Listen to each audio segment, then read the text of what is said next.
causal realm type stuff to understand this? Or causal realm is cause and effect. It's the cause of everything happening. So in the causal realm, you can watch yourself creating everything into being and destroying everything. Yeah. That's the causal, but that's not all of it. But that's part of the causal self. So that's God too. It's just that's the causal version of God. The causal is attached to time. Time has to be included for the causal to exist. At non-dual, or at least at an absolute monism perspective, there is no such thing as time. Time is included in what I'm speaking of. So because there is no time, nothing's ever happened. There's never been a cause or an effect at that standpoint. That's why we can't speak on it. Because as soon as I speak on it, it requires time. Like just say if I speak on this now, it may take me 5 minutes. That's time. At that level, at the absolute monism level, there's no such thing as time. Time is included in that, of course, but it's just happening. But it's not happening because from that standpoint, time doesn't really exist. Yet it includes time, which is in existence. Very difficult to explain. It doesn't even make sense whatever I'm saying. But to experience that, you have to die.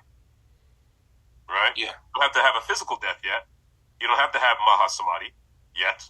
You can have Nirvikalpa Samadhi, where you experience the ego dying and the ego reaching full death to experience what I'm speaking of. But, of course, when you have a physical death, all that stuff is always been apparent to you. And it is right now. It's just you believe right now that you're alive. But from where I'm speaking of, there is no death, there is no life. All there is experience. Coming from the all being that is experiencing everything, but it's not experiencing anything because, as I just said, time doesn't exist from that standpoint. So because time doesn't exist, there's nothing there, which you get the nothingness. Right? So to be no self, time has to disappear as well. And this is where you get sunyata. This is where you get anatta. Anatta, sunyata is the void, and anatta is the no self. All right, so all of that has to experience to understand what I'm talking about. But after death, this is what happens. Everything happens, and nothing happens at the same time. And then you get to pick and choose, which is not really your choosing. Well, it is because you're Atman, but it's not the choosing of the ego because the ego's dead, and the body's dead.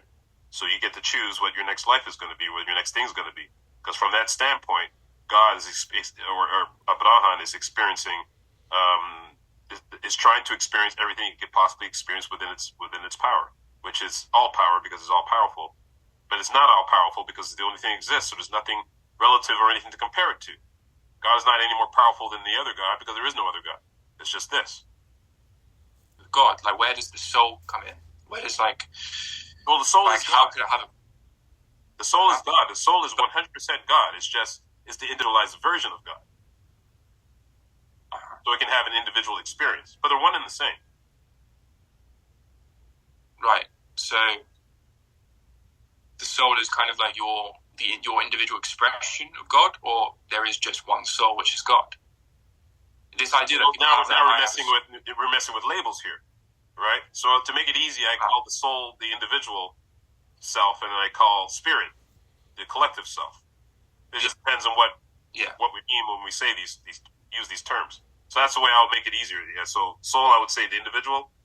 Spirit, I would say the collective, or the ultimate, the collective, the ultimate, whatever you want to call it. That. But soul is God. It's just having an experience of it. It's having a soul experience of being an individual. Yeah. So God is doing both simultaneously, but the soul is God. There is no difference. That's why in Advaita Vedanta we say Atman is one and the same with Brahman.